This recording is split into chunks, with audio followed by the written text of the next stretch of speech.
Hello, everyone. Welcome to today's mentorship session. My name is Toby, the mentorship executive of the Tony Lumelu Foundation. And I have with me here Roland Foucault, translator, Segun Malegemi, who is going to be facilitating today's session. Today's session is about building beyond you. So let me give you a bit of backdrop to who Segun Malegemi is. He's the co-founder and director of Incubation and Nest Technologies, the technology park that provides all the necessary support for technology startups building impactful solutions. Yeah, he also combines this with his role as director of operations and projects at Exolve Technologies, a software development firm that builds bespoke applications for their clients.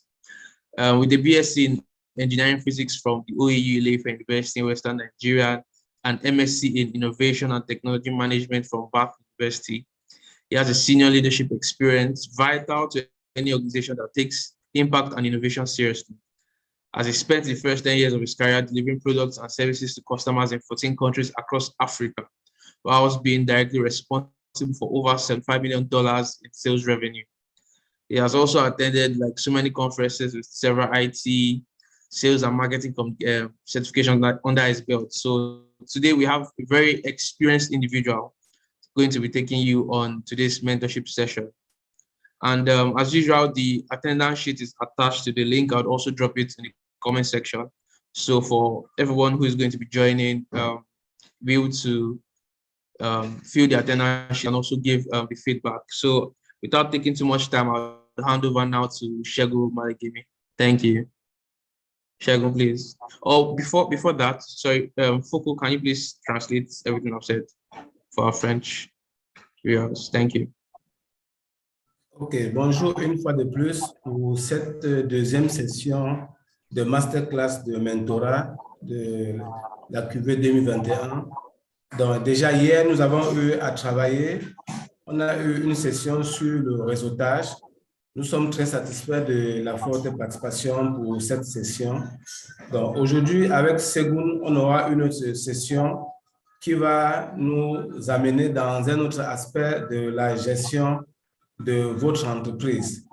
Donc c'est un plaisir que vous soyez avec nous ce soir. Et puis Segun a une forte expérience qu'il va partager avec nous. Je prendrai le soin de traduire en français pour les francophones. Merci et à tout à l'heure. Over to you, Segun. All right.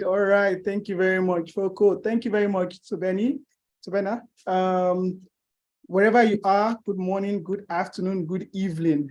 It's always a pleasure to be here. It's been a bit. Congratulations on getting into the program.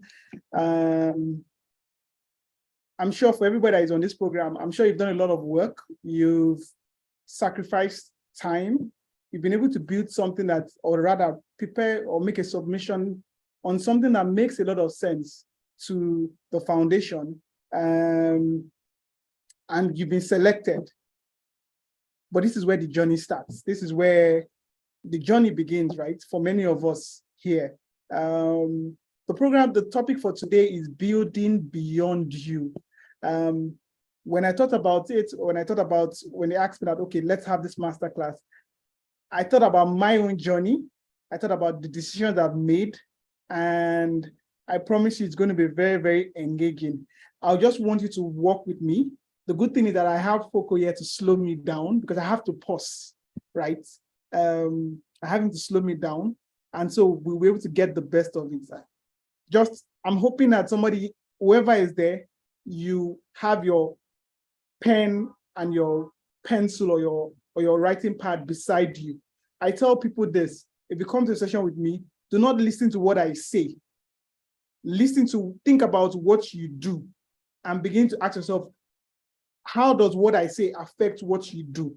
And do not write down what I'm telling you. Write down how you apply what I'm going to say to your business.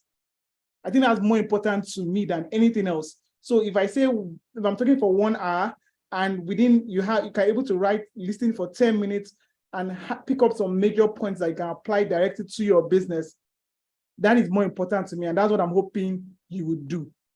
Foucault, you can just explain the last part before I dive in.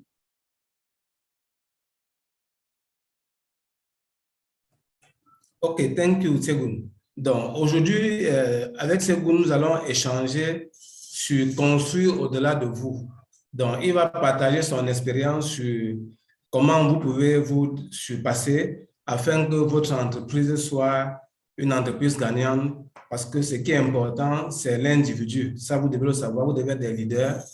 Et nous allons partager aujourd'hui sur comment est-ce que vous pouvez faire pour vous dépasser, pour pouvoir être à la hauteur des challenges que vous avez en tant que leader dans votre propre entreprise. Donc, nous allons découvrir ensemble ce que Tchegoun va partager avec nous. OK. Bien évidemment, il y aura vous pouvez poser vos questions, on va y répondre à la fin de la session. OK, merci. Over to you, Tchegoun.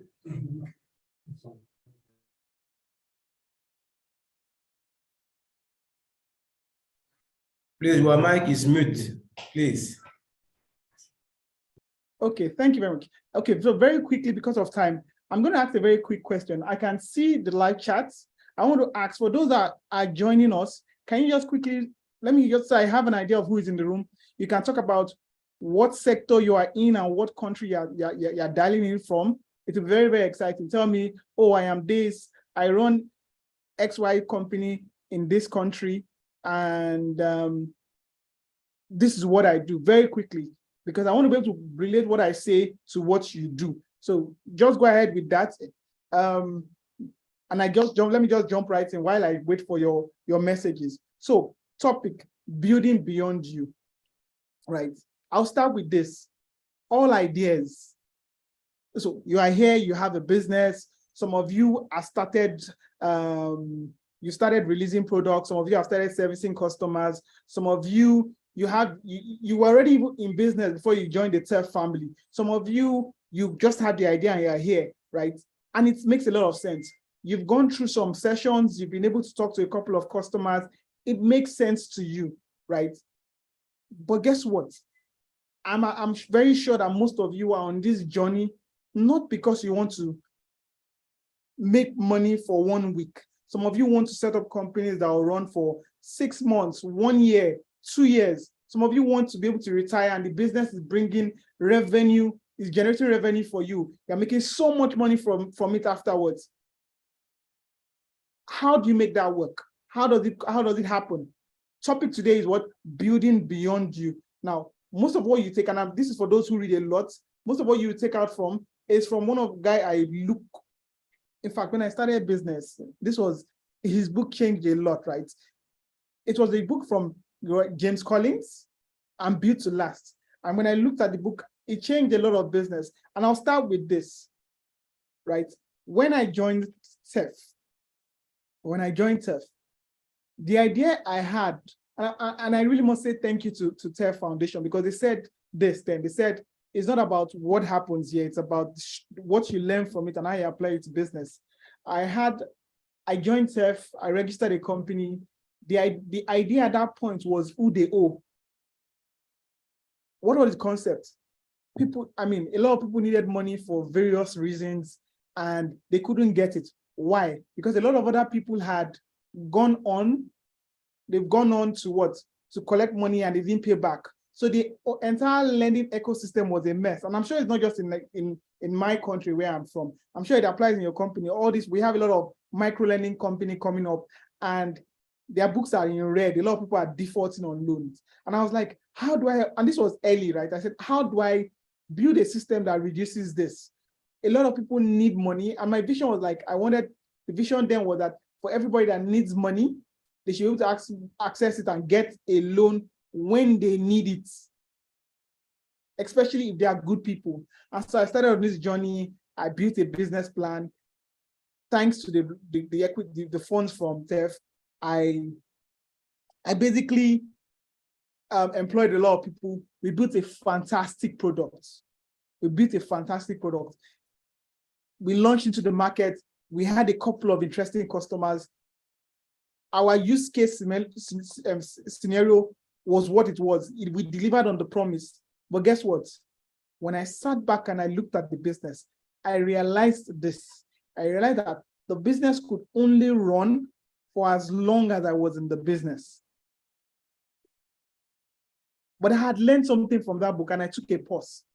I was like, if the business only runs when I am there, is it a good business? Is it a sustainable business? What if I have a headache tomorrow? What if I'm in the hospital? What if I have to travel with my family? And I paused.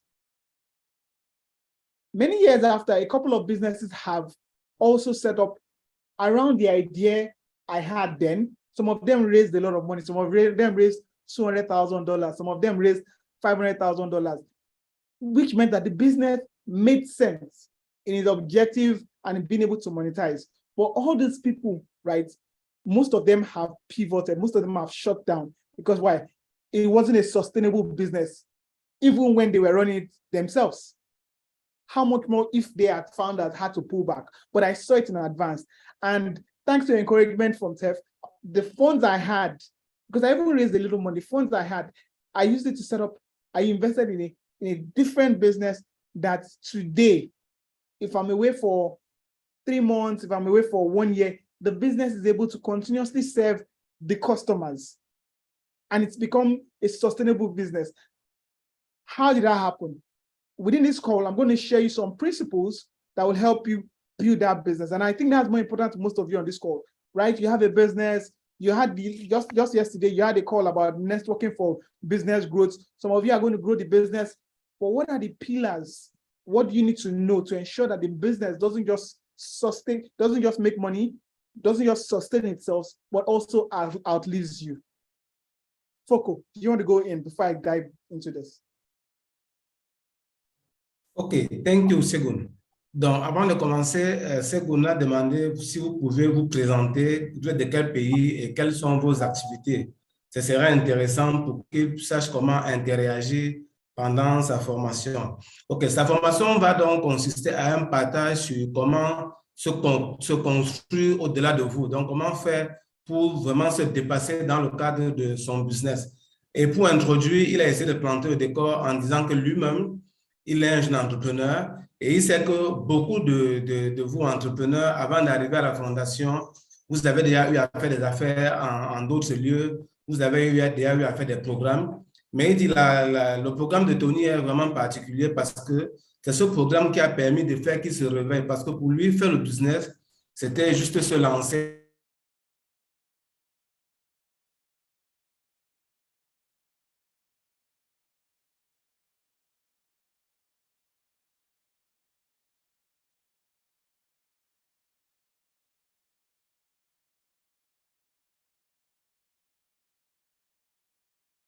Hello? I think Foko dropped off, but you can continue. Okay, let me continue. Okay, so fine. Staying relevant. Now, let me start with this. All products become obsolete. All tech products, after a while, they outlive themselves. Sometimes companies die. How do you stay relevant? I'm going to say some things that will break some myths, and I'm going to start with examples of companies, right? Let me give you a scenario. BlackBerry. There was a time that we thought BlackBerry would never die. I don't know how many people of you still use BlackBerries, but BlackBerry is not the most common device. I remember saving my salary for 3 months to buy one BlackBerry Bold 1. I can't forget. It was an experience, right? Because we thought it was the gadget of the future. We thought it could outlive anything. Today, we don't use it. What did they miss out? One thing they failed to realize that all products, they all come to an end. I'm going to give you some myths, right, about products, right? Many times people say this, and myth one. Many times people say this. It takes a great product, right, to start a great company. Now, that is not true. That is not true. Research has shown it. So I'm going to talk about what people think and what really is. What people think. They think once you have a great idea, that's where you need to start a great company. Sometimes the simplest of ideas is sufficient to start a great company. And I'll give you an example. Now, in Nigeria, people used to, there was a time where people used to have a lot of diseases, drinking pipe bomb water and all that. And then some people were like, you know what, it's fine. The simplest of people, you know what they did? They said, oh, when you are in transport on the road, sometimes you are thirsty. How do they say it? And they started tying water in nylon bags and selling it. The idea did not come from a great person. The idea came from a very, very simple person. It was a very, very simple idea. It wasn't complicated. You people think it was a great idea that made it sell. No, what made it sell? The people that used to tie water, they were in traffic for days. They were in traffic for months. And they will stand with the low water on their head, going through hours of traffic, right? What made it a sellout was that the first time they did it, they didn't have customers. The second time they did it, they didn't have customers. The third time they did it, they didn't have customers. But because every time you pass the junction, madam, what are you selling? I'm selling water in a sachet. They move. What are you doing? I'm selling water in a sachet. The first customer started buying. Second customer, you're in the bus, you see someone taking water from a sachet or from a nylon bag, and then it became the custom. Oh, you're buying, please get me one, get me two. It's not necessarily the best ideas that you need to start a business, good business. What matters is tenacity. And I'm going to use an example of the tortoise and the hare. Now, on every journey, if you're going to start a race and you say, put a tortoise, put a hare, let them run by side, right? You think the hare is faster, therefore it always wins the competition, especially when it comes to longevity. But guess what? Many times, who lives longer? Hares can live from what, 20, 25 years. Tortoise, there's some tortoise that can live for 100 years, 50 years, 60 years. For a sustainable business, tenacity, the ability to dig in deep for a long period of time is really what matters. It really matters because you're going to have times when things will be hard. You're going to have times when things will not go as expected. Ask yourself the question, is your business tenacious? Are you, as an entrepreneur, are you tenacious? If you are tenacious, even if you have a very, very simple idea, you have the ability to outlive that your business model that looks very simple. You have the ability to outlive companies that have more innovative ideas or are much more complicated or have very strategic plans. Because why? You have tenacity. Question, and that's what you should be asking yourself now. Do I have a system that is tenacious? What have I built into a system that makes it sustainable? Folk, are you on the call, please?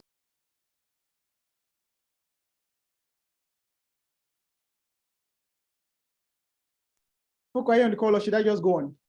No, please, okay, let's him sound. Sorry for the previous one. Okay.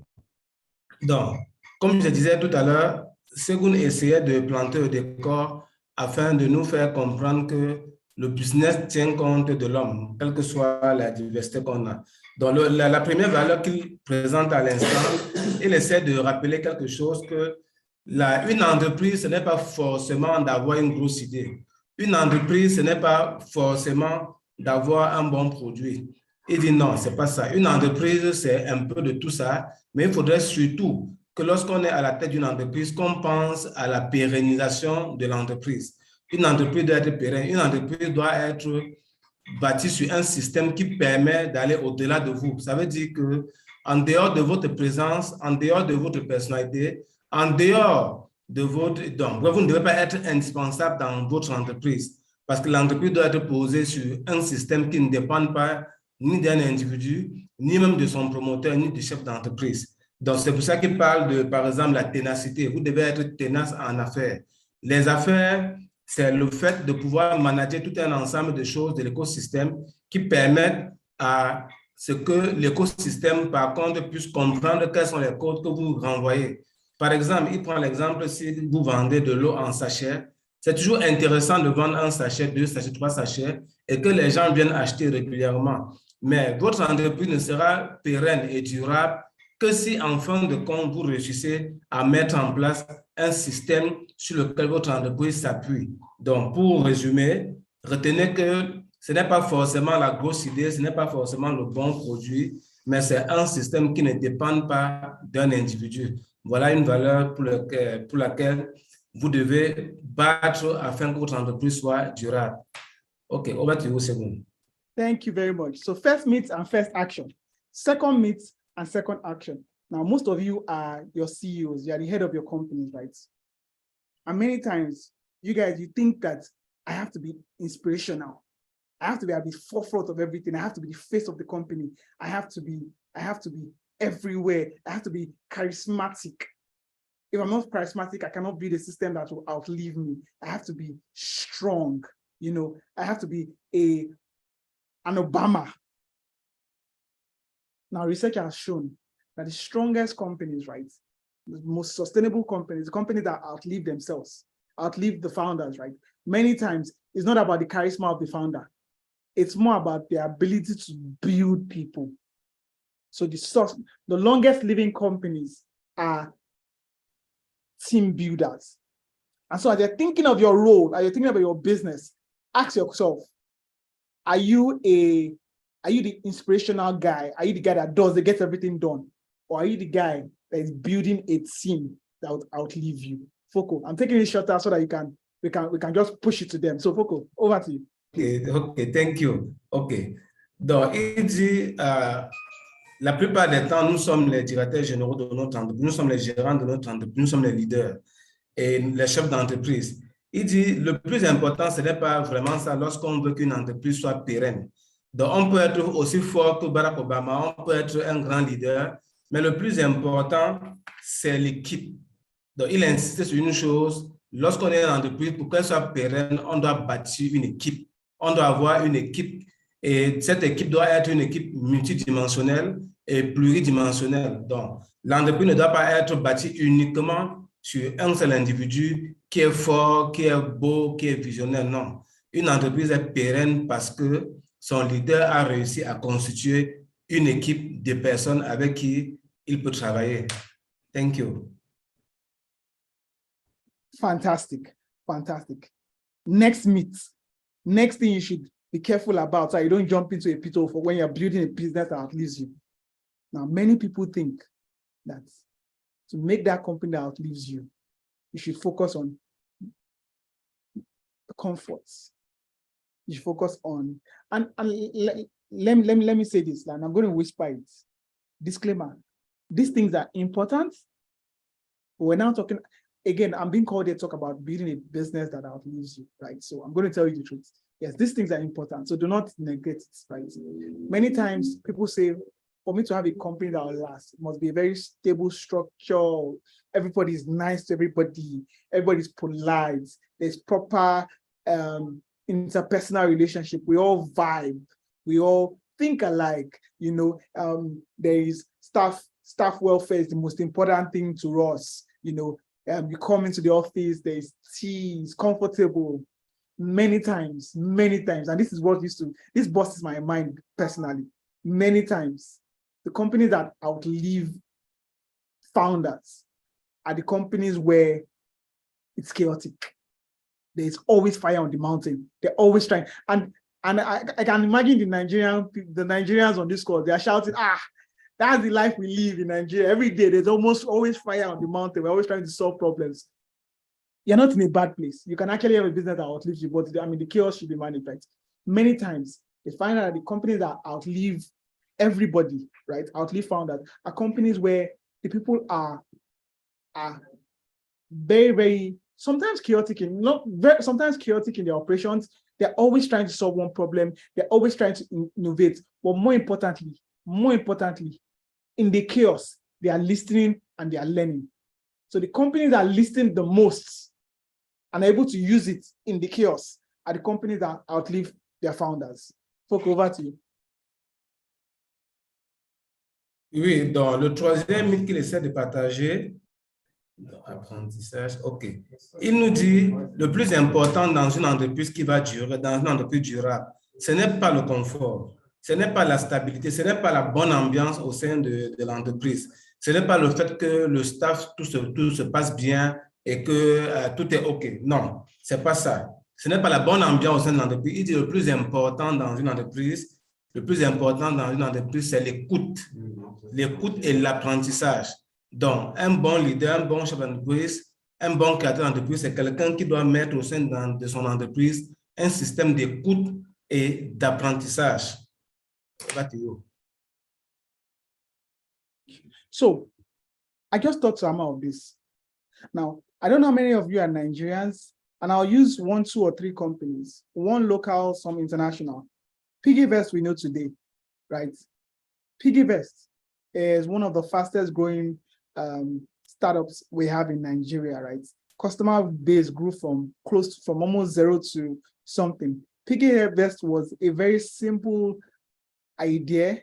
The founder, it was a Twitter experiment, and people were interested and they kept on working on it. Their strategy was not complicated. Their product was not one complex. It was just a simple product. Facebook was just simply about communicating in a university environment. Oh, how do I share my pictures to people who are in my campus? It was meant to be for one campus, just one campus alone. What am I saying? Sometimes simple products, a lot of trial and errors, plenty of experimentation, sometimes some accidents, right, are able to come up with different products. The most important thing is, are you able to evolve? And I'm going to draw a synonym with what is a scientific principles. How many of you know about the Charles Darwin law? It's a scientific principle it talks about the biological evolution of species, and it also talks about how sometimes people relate it and talks about how human beings evolve from monkeys.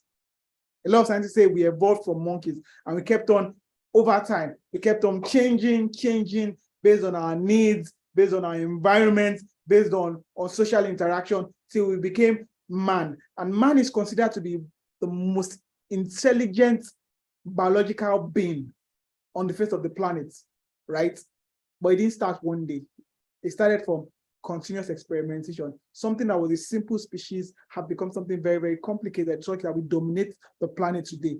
Again, you ask yourself, your business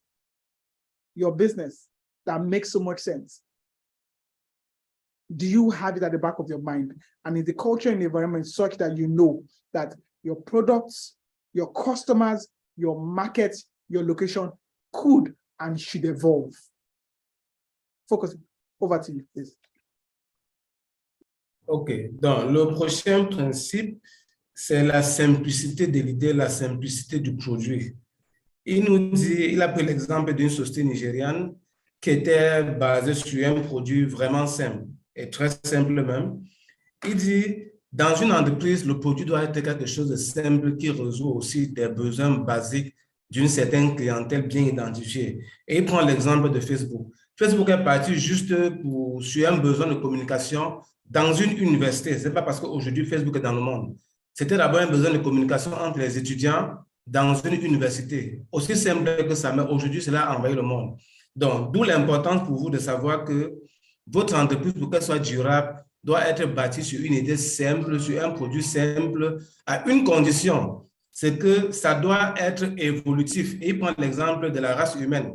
Il y a certains scientifiques qui disent que l'être humain est parti du singe. Donc, on est parti du singe et en fonction des besoins, en fonction de l'environnement, on a évolué au point de devenir des êtres humains. Donc, comme quoi, au départ, votre entreprise doit toujours partir d'une idée très simple à implémenter et progressivement, en fonction des retours clients, vous allez améliorer au point de même oublier d'où est partie l'idée. Donc, voilà, ça on retient. Dans votre entreprise, pour qu'elle soit durable, partez d'une idée simple à condition qu'elle soit évolutive au fil du temps en fonction des retours clients. Over to you, Chebun. Thank you very much. Okay, I'm going to say one more myth, and this is very, very important because I'm sure most of you are already thinking about it, especially if you run a very small business in a location that there are many people, right? It's a myth that to have a business that outlives you, you need to outdo the competition. So if you're always focused on the competition, what is that person doing? You run a fish farm, you're looking, oh, the other person is yielding, is bringing out 10 tons of fish every month. You're doing just 5. I'm going to try and compete with that person. You're going to compete with the next person. Or you are in a water business. Oh, this bottle is better than this person. The greatest companies in the world try to outdo their competition. It's a myth. Many times, even the competition do not know where they are going to. So to build a sustainable business, what philosophy should you rather adopt? The focus should always be on outdoing yourself. You know why? Because every company is different. Both the team inside and the resources inside, the knowledge inside, the production techniques inside. If you're doing something that is unique to you, the intellectual property inside is unique to you. If you try to focus on what the competition is doing, guess what? You would stretch one of your company's components, one of the components of your business, right? You would stretch it in a way that will break the system. And that's what happens. Rather, imagine if you focused on yourself and you try to outdo yourself. Every single time you ask yourself, internally, I am my competition. How can I beat myself? How can I outdo myself? How can I grow beyond myself?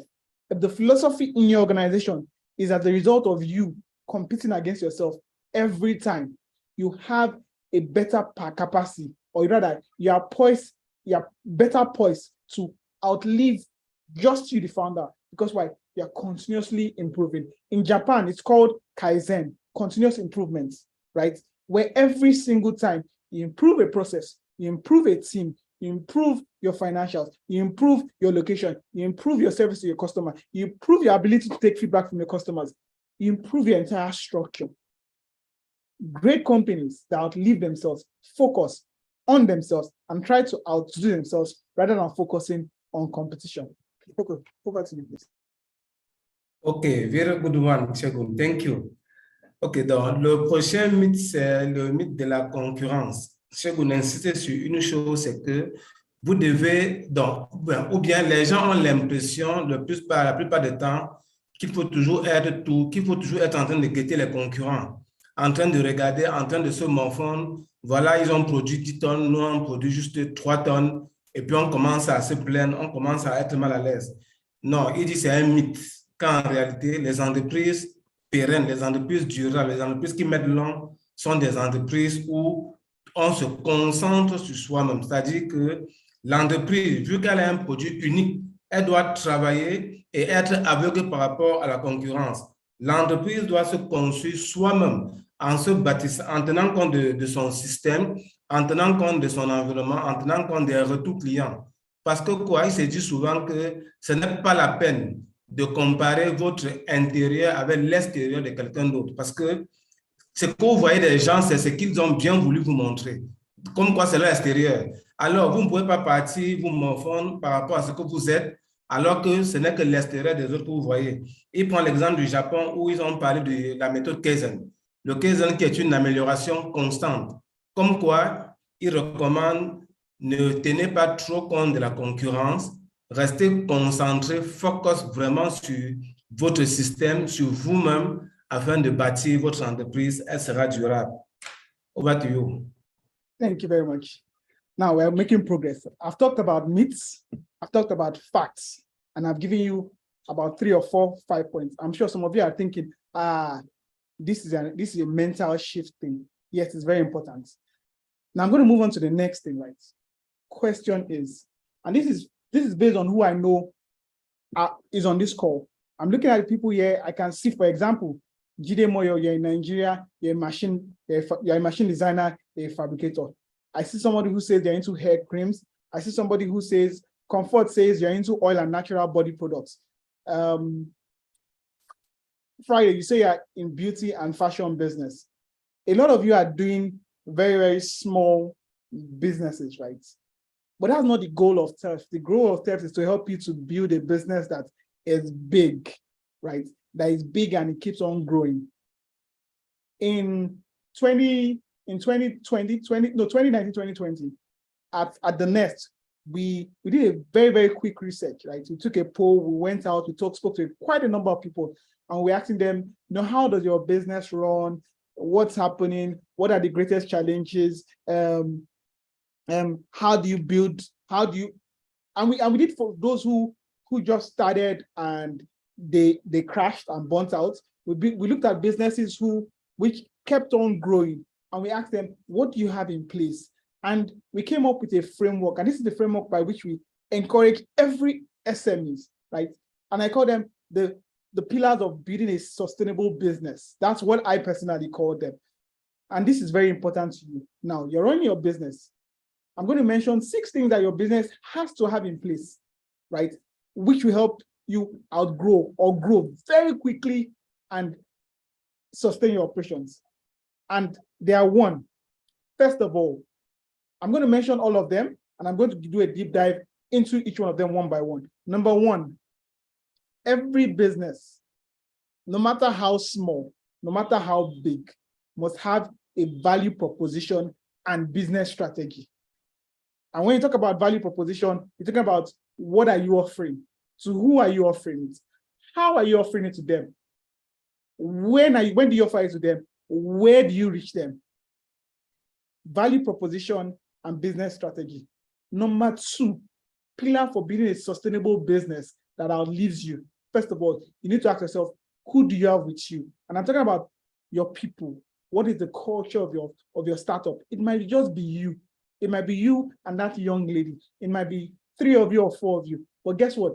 You're a group of people, meaning that there's a culture, there's a way you relate with each other, there's a way you operate, there's a kind of leadership structure you put in place. Some of you are authoritarian, some of you are democratic, some of you are, it doesn't matter. It's still your culture, it's your leadership style. Ask yourself what it is. Now, I'm going to put a disclaimer.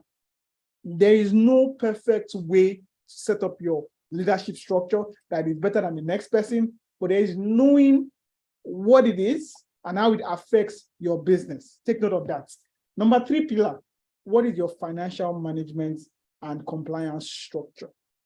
Do you have a system where that builds into your organization some bit of accountability? How do you build accountability? And maybe I should just remove the word financial. What is your management and accountability structure? It's very, very critical. Number 4, and this comes from number 1 actually, when you talk about your business strategy. Number 4, marketing and branding, marketing and sales. How do you sell yourself? How do you sell your products? You have a product. What strategy do you have for engaging your customer? Number 5, and it's very, very funny, ownership. It's very, very strange that I'm adding this, but ownership. What kind of ownership structure do you have? If somebody asks you and says, what kind of business, who owns your business? And it comes in, especially when you are scaling up, some of you, many times they say, what is your biggest challenge? And some of you say funding. But guess what? If you don't understand the ownership structure of your business, sometimes it's difficult for you to get funding. If you get funding, how does it tie into your ownership structure? Now, if you get funding, people are going to ask, is your ownership structure well stated out? What's the legal ownership of or is it legally owned by? Do you have the right to do X, Y, Z? When we come in, what kind of rights, what kind of say do we have in our business? Having a good understanding of this structure or this system is something that is very, very important and very critical in building up your business. Foko, over to you. Okay, thank you, Chegun. Donc, ici, il est question de partager avec vous sur certains faits qu'il dit, c'est ce qu'on a remarqué par rapport aux entreprises qui mettent l'an, aux entreprises pérennes et durables. Il essaie de citer un certain nombre de ces faits. La première chose, c'est la proposition de valeur et la stratégie d'affaires. Donc, c'est important pour vous, lorsque vous avez une entreprise, d'avoir quelque chose qui peut attirer les cibles ou bien les destinataires de votre produit. Quelque chose qui peut permettre à d'autres de trouver un intérêt au sein de votre entreprise. C'est donc ça la proposition de valeur et surtout avoir une stratégie pour pouvoir captiver les gens et les attirer dans votre entreprise. Deuxième chose, la culture d'entreprise. Il dit dès lors que vous êtes un groupe, il faut bien des codes, il faut bien une façon de fonctionner, une façon de faire qui vous identifie. Et à ce moment-là, on met plus devant le leadership. Quel est le type de commandement qu'il existe? Est-ce que c'est un commandement autocrate? Est-ce que c'est un commandement démocratique? Est-ce que c'est le laisser aller? Est-ce que c'est le laisser faire? Mais il dit, il n'y a pas, ça dépend des groupes, ça dépend de la culture. Il n'y a pas de meilleur type de leadership, il n'y a pas un meilleur type de leadership par rapport à l'autre. Vous devez toujours adapter par rapport à votre environnement. Troisième chose, le système financier. Il dit, c'est important dans une entreprise qui veut mettre l'an d'avoir un bon système financier, une bonne comptabilité qui permet d'avoir une traçabilité des opérations qui sont faites. OK. Quatrième chose, c'est le marketing et les ventes. Ça va de soi. Quand vous avez une proposition de valeur, il est important de mettre en place le plan d'action afin d'atteindre les objectifs qu'on s'est fixés. Cinquième chose, l'actionnariat. Il insiste aussi sur le fait que, généralement, lorsqu'on demande aux chefs d'entreprise, aux porteurs de projet, quelles sont vos difficultés, ils disent toujours c'est la finance, c'est l'argent. Non, ce n'est pas la finance. Le plus important, le plus souvent, c'est l'actionnariat, le ownership. Comment est bâtie votre entreprise? Quelle est la structure juridique de votre entreprise? Parce que à partir d'une bonne structuration juridique de votre entreprise, vous êtes sûr que votre entreprise mettra long. Donc, voilà ce qu'on a dit sur ce point. Over to you, Chegon. Okay, fantastic. Now, I know we have 10-15 minutes, and I see some of the comments you are raising. Some of you are asking, what did I say earlier? I'm going to repeat myself, and I'm going to, while I repeat myself on the 5 things I mentioned, I'm going to give you an opportunity to ask questions. And this is why I'm saying I will ask questions. Now, I'm mentioning 5 things. Some of you already have it in place. Some of you don't, right? The question now becomes, what do you have? What don't you have? I think the ones that I'm going to look through the comment section in a bit, and I'm going to do a deeper dive in the ones most of you do not have set up, and I'm going to answer the question of why it's actually critical. So number 1, the first thing, what's your business strategy? Question, why are you even getting into the business? Why? Who are you selling for? And I'll give you an example. Imagine typical, and this is a mistake many people make, right? Most of you entrepreneurs, right? You think you know your customers, but you've not asked your customer what they want. And that's where it's very, very important. It's the first question in going out into any business anyway. And I'll put it like this. I am a transporter. I want to move. I have, let's assume cars could go from Nigeria to Ghana. And actually you can go by road. And I have a car. And I suddenly say, you know what? I'm going to put my car in Nigeria and I'm going to take you from Nigeria to Ghana, right? And you go to a bus stop where the only passengers that come to that place are people that want to go from Nigeria, not to Ghana, but they want to go to Senegal. Ask yourself, how many people would enter your bus? How many people go in the direction you are going? Look at it this way. Why do you want to go to a transport business? I want to go into transport business because people want to move from point A to B. Fantastic. For who are you going to this business? I'm going to business for people that are going from Nigeria to Senegal. But guess what? Where are you going to this business? I'm going into it at a park or at a bus stop where people go there and they're going from Nigeria to Ghana. You see, you've missed it already. When are you going? Oh, I'm going to start loading customers at 2 a.m. Meanwhile, at the bus stop, the park only opens at 8 a.m. and that's when the bus misses. You see 2 misses already. For who are you going for? The next question. The people that are in that location you are, maybe for instance, most of them prefer going by plane. Maybe most of them actually even in their car. You're already going to you're serving a market of people who do not even need transport, who are not going in your direction, who do not get to the bus stop at the time when you are ready to open your service. Who basically, you're not meeting their why or their needs because you have a different business strategy. You see why business strategy or having a business strategy or having a clear, well-defined, well-researched business and value proposition is important for any business, even from the onset. That's number 1. I don't know, Focus, should I continue or do you want to expatiate this the way I have? Okay, please, let me summarize this one. Okay, go ahead. Okay. Donc, il a dit, là, on répond un peu à quelques questions, en fait. On répond un peu à quelques questions. Et la première des questions, c'était à propos de la stratégie d'affaires. Et il a essayé d'expliquer en insistant plus sur la connaissance du client. Il dit la plupart des entrepreneurs veulent à tout prix offrir un produit sans se rassurer de ce que veulent les clients. Il prend l'exemple d'un transporteur qui veut faire le transport entre le Nigeria et le Ghana. Mais malheureusement, il part dans une station, dans une gare routière, où les clients qui viennent là-bas sont les clients qui veulent partir du Nigeria pour le Sénégal. Donc, vous comprenez déjà qu'il y a un contraste. Ça veut dire que vous ne savez même pas ce que veulent vos clients.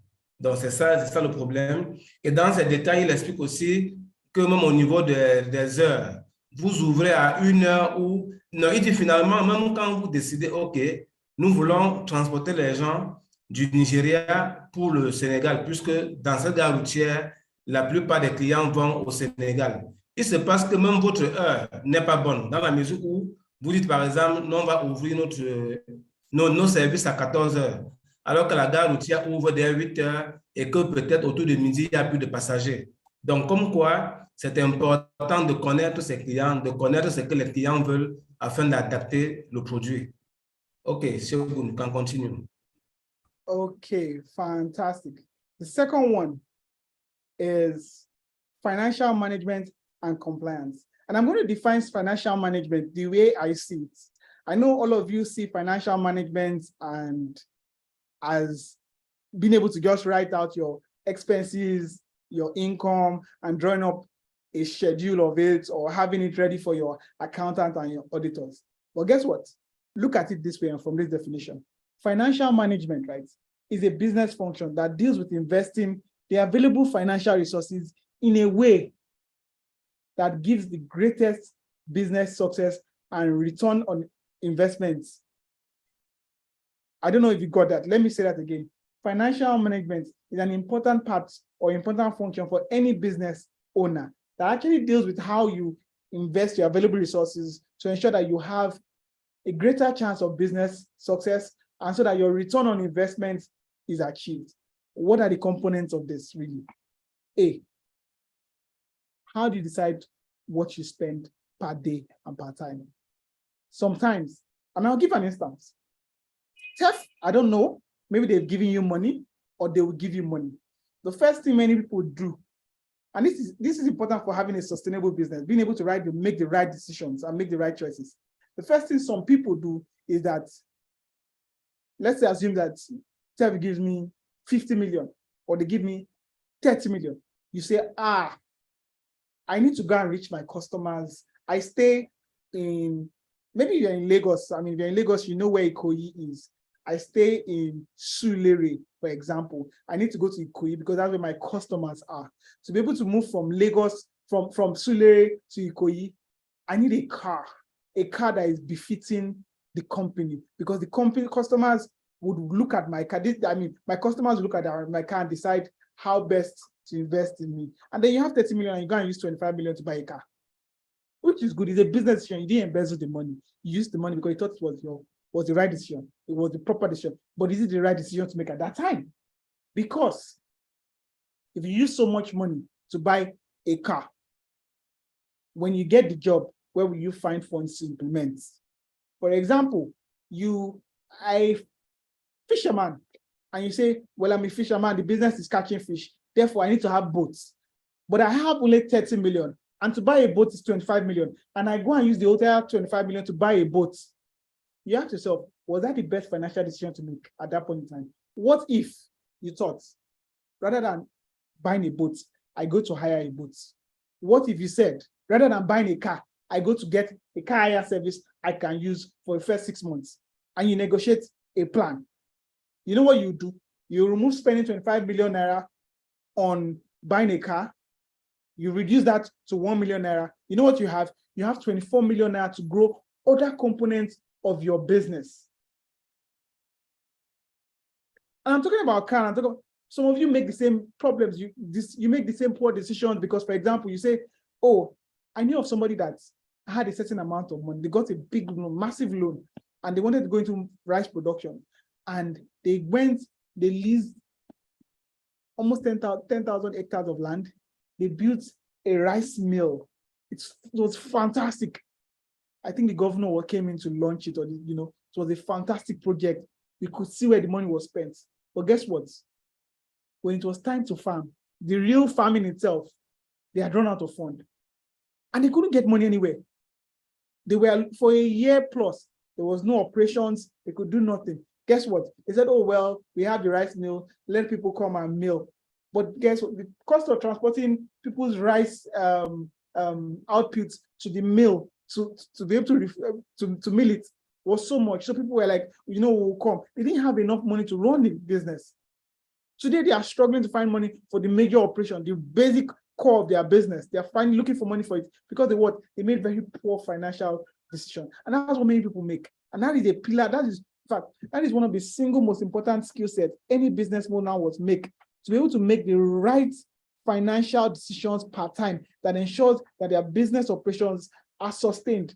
We're not saying you made the wrong, you embezzled money, but because you didn't make the best decision for the business that ensured that there was sustainable funds to keep the business afloat, to keep it running,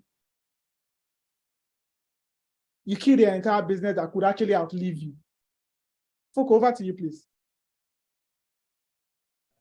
Please, Sekun, just continue. Please Okay. continue. Number three pillar for building a sustainable business is your marketing and your sales operations and strategy. Very, very critical.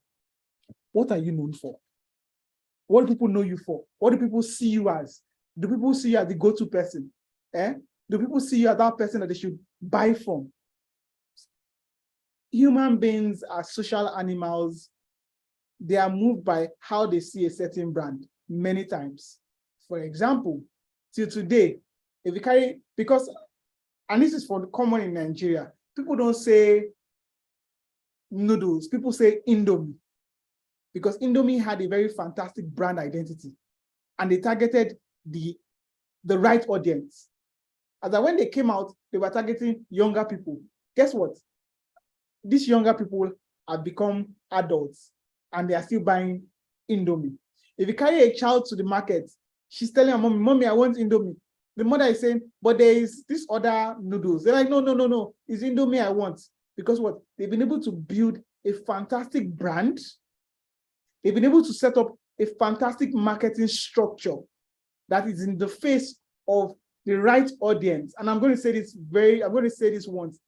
The right audience, both present and future.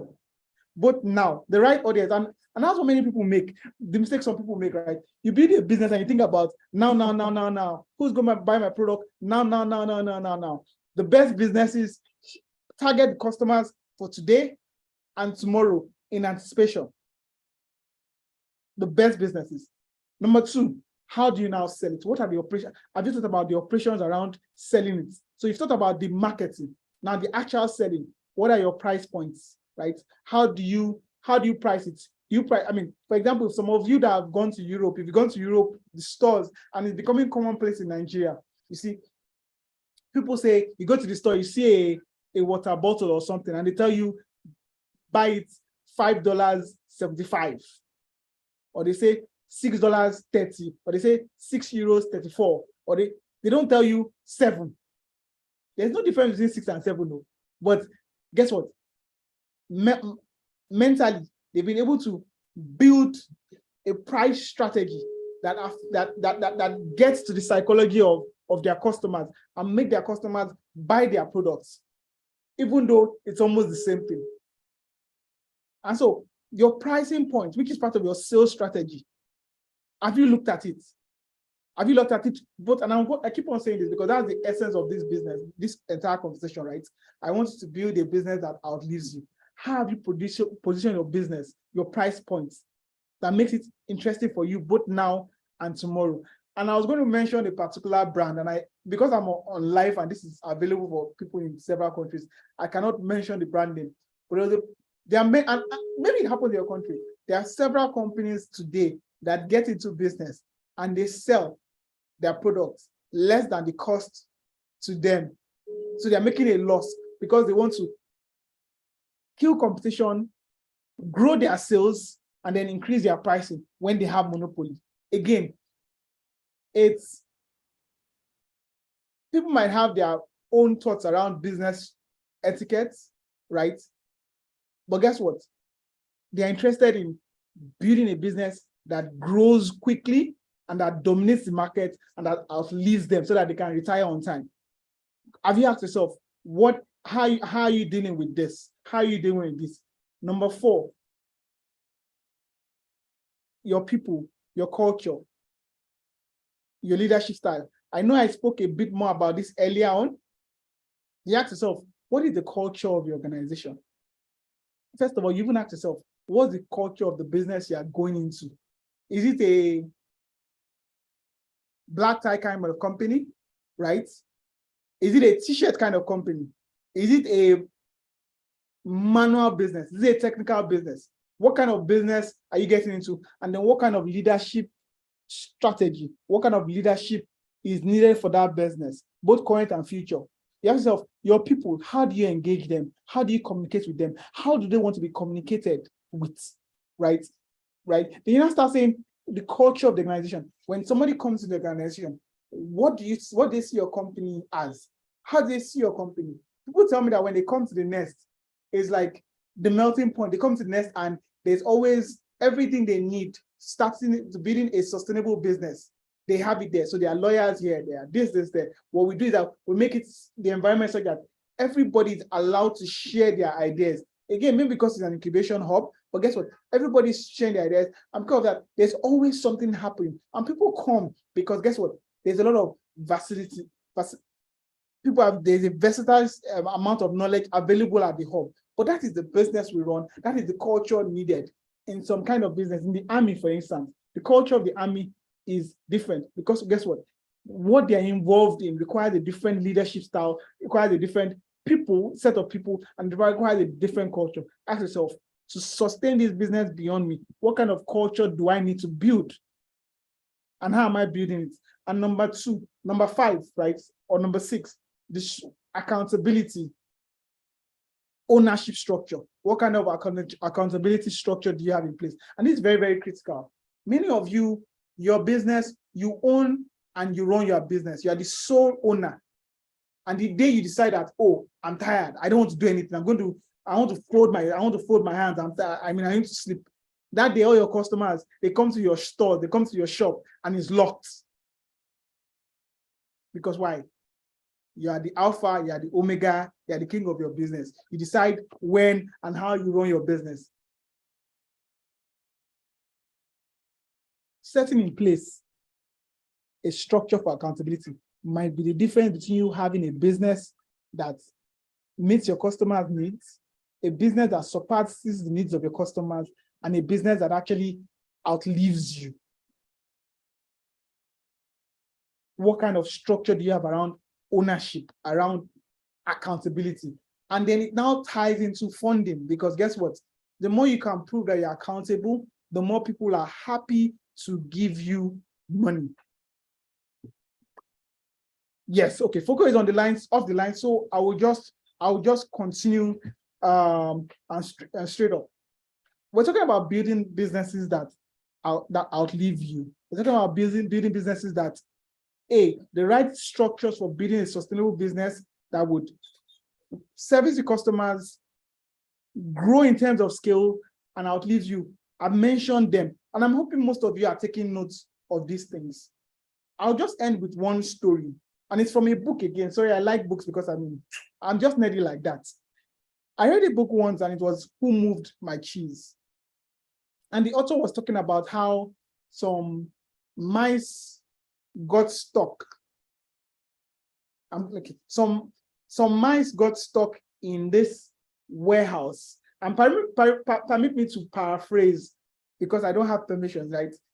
I'm just going to paraphrase. Some mice got stuck in this big jar, or in a section of the warehouse or somewhere that had plenty of cheese.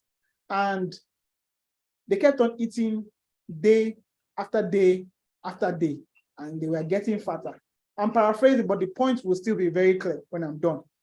And they were getting fatter. It was there. They would come every day. They would eat it, continuously eat. And as they kept on coming every day, there were 3 sets. 3 sets. I'm paraphrasing, right?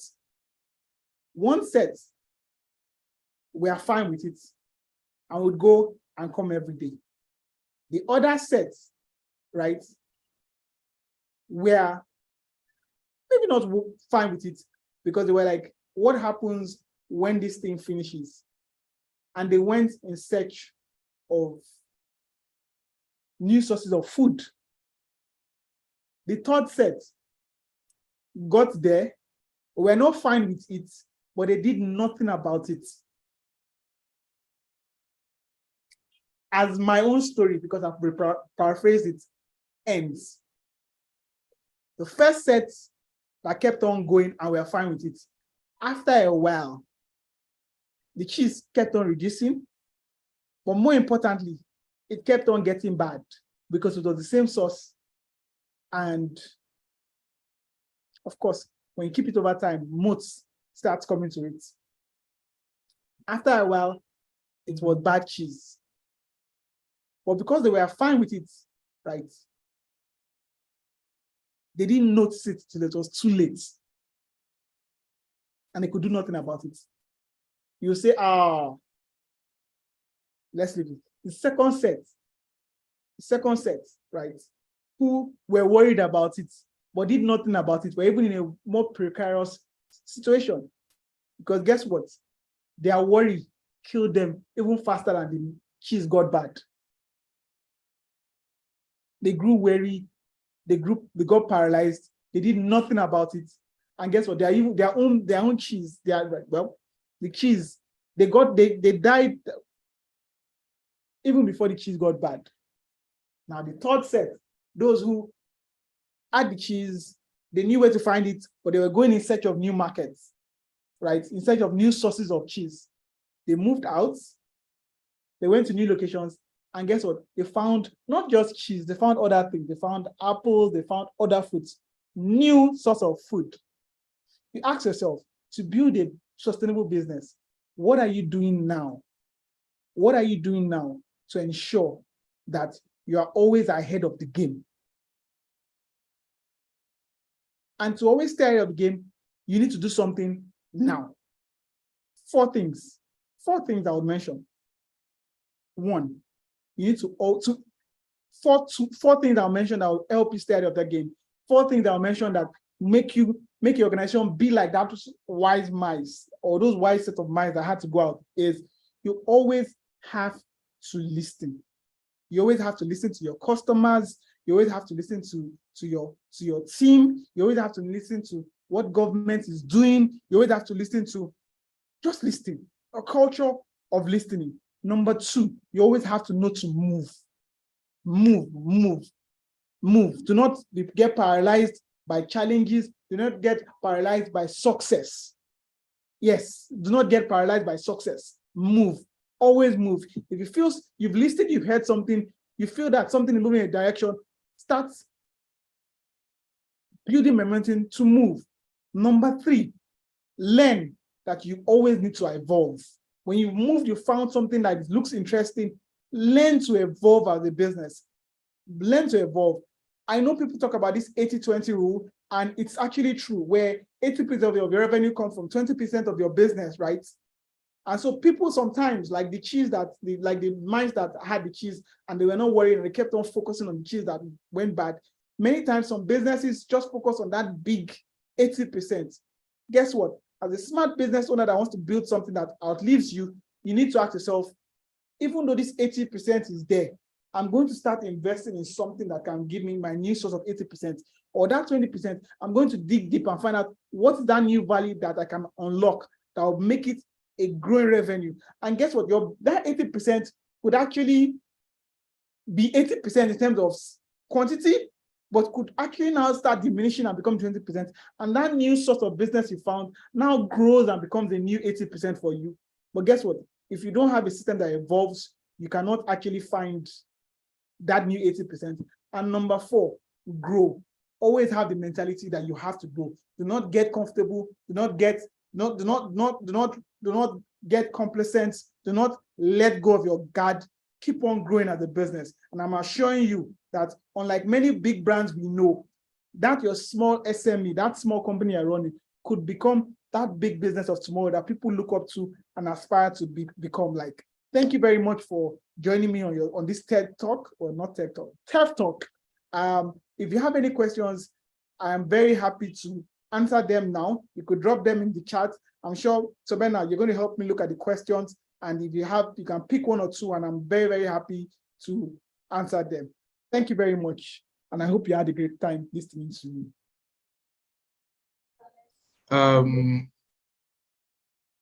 Thank you very much. Okay, Foko, do you want to translate now?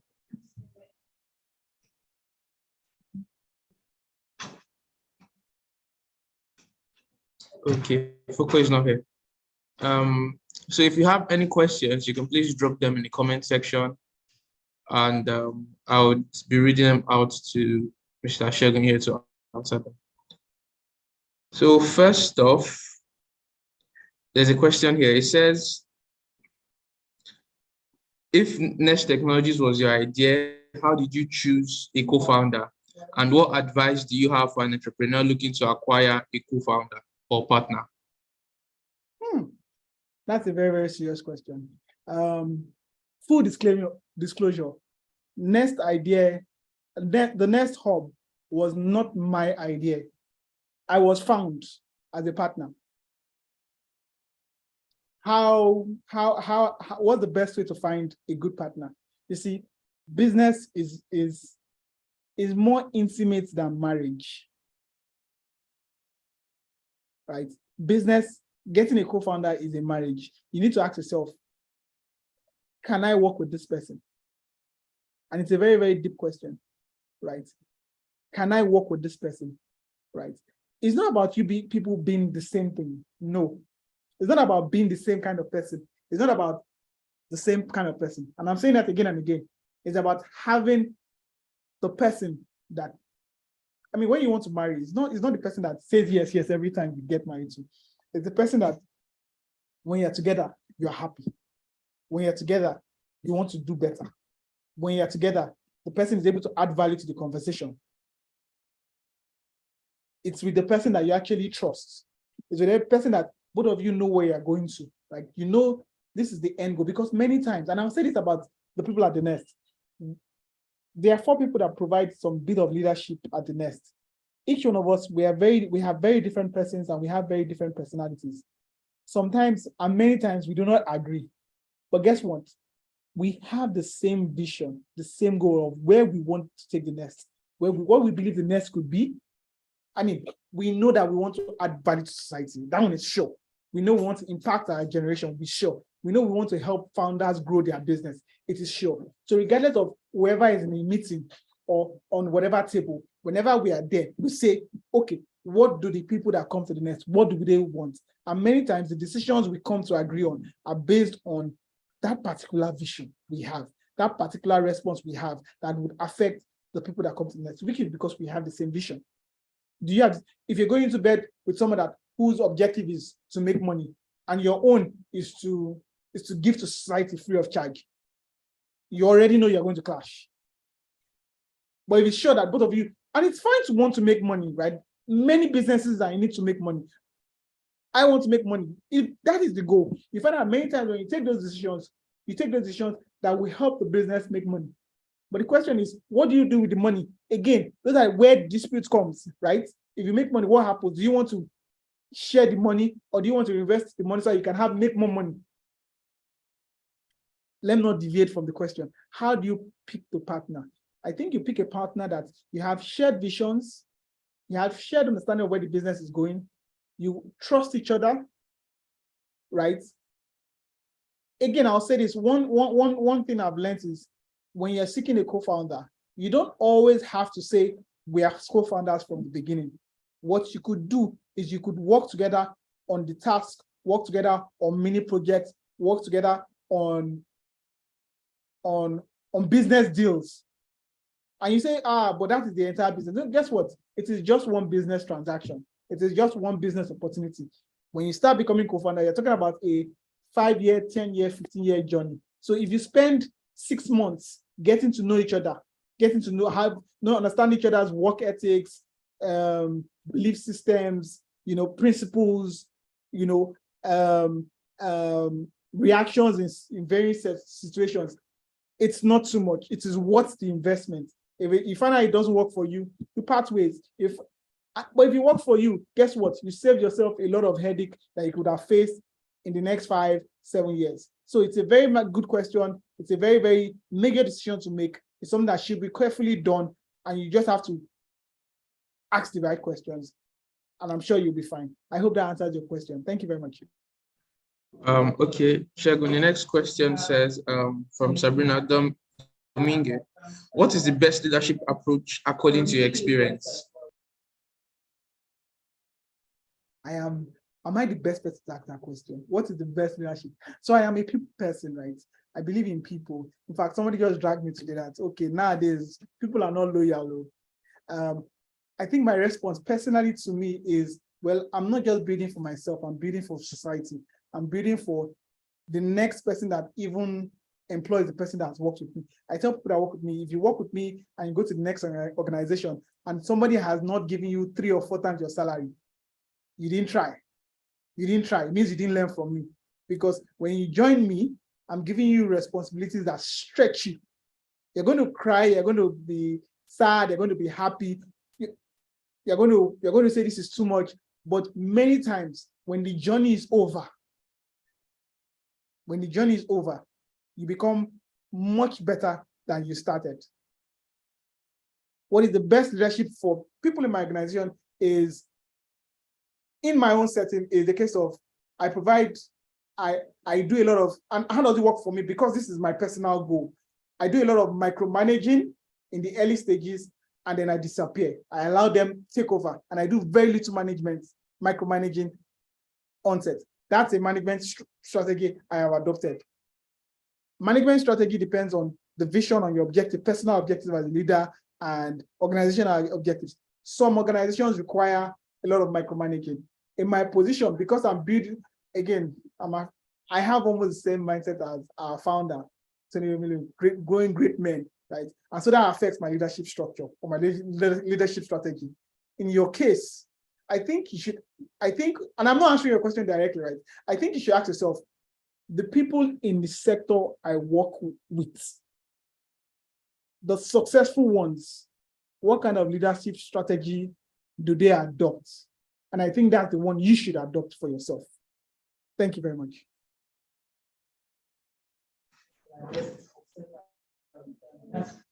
Thank you very much, Shegun.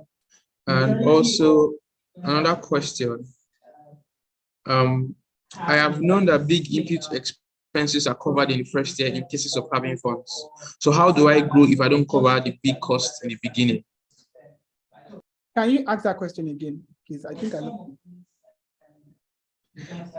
I have known that big input expenses are covered in the first year in cases of having funds. So how do I grow if I don't cover the big costs in the beginning?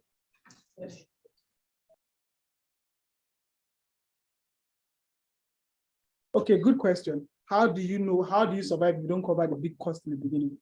The question is, if all your big costs are covered at the beginning, right? And you must make those big expenses at the beginning. When you were planning and before you started out, did you make accommodation for the latter costs? Did you factor in, I spent so much upfront, right?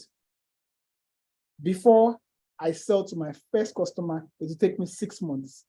This is the first customer. I have already engaged the first customer. This is the payments plan with the first customer. The customer will give me X amount, which will cover Y number of expenses going forward. In starting out, before you made that big expense, did you already source funds that will sustain your operations till you can get enough revenue to continue your operations? Or did you just say, well, I must spend this money, there's no way around it, and then you spent everything? If you did that, if you didn't do that, if you just made this year and said, oh, I must spend everything, guess what? You're going to be stuck with a lot of big expense covered, but the expense, the money, funds you needed to stay afloat, to sustain your business, you don't have it. And your equipment would rust, people will steal from you. The cost of, sometimes it's like parking a car. If you park a car for a year, the cost of putting that car back in order could be so much. Sometimes the tires, you have to change the tires. Sometimes the car would have rusted. You want to avoid that, especially if you are going into manufacturing and you have to have big equipment. What am I saying? With proper financial management decisions, you would have factored everything or all the costs you need to make to ensure that your lights are on before you start making that decision. If not, it's better for you to go and find money, go and meet a bank and say, I need a loan. Go and find investors that will say, guess what? I need funds from you. I do not need it now. I have X amount. I'm going to invest it. And guess what? You would see the results of what I can do. You will be able to see that I can actually implement, but I will need your funds this particular time to sustain. It's part of planning. You need to plan for it so that you don't go out of business. It's a mistake many people make. The mistake, I see people who go to set up new shops. You sell hair. You've gone to go and spend everything you have, right, to set up the shop. You buy all the wigs, you put it there. But guess what? You didn't put money aside to do online marketing. You didn't put money. Somebody said she makes lotion. You buy all the oil in the world. You get a fantastic location. You spend so much on fixing it up. You put everything. But guess what? You don't even have ordinary 10,000 naira or $500 to do online marketing that will bring the customers. Well, how would they come to your store? How?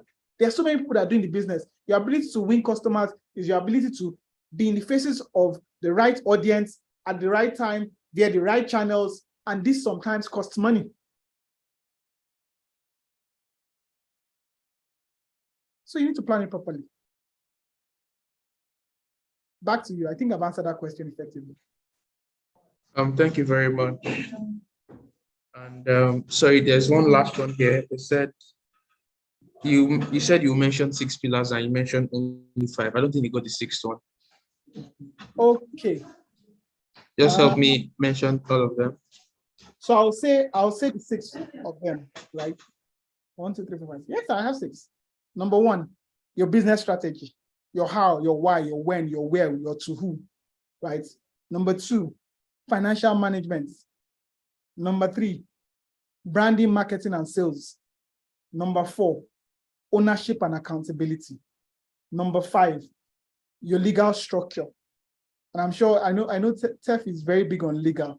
I think everybody in this cohort, you were asked to register a company before you started. I'm not too sure, but you have a registered company already. And number 6, your people, your culture, and leadership. Thank you very much for your time.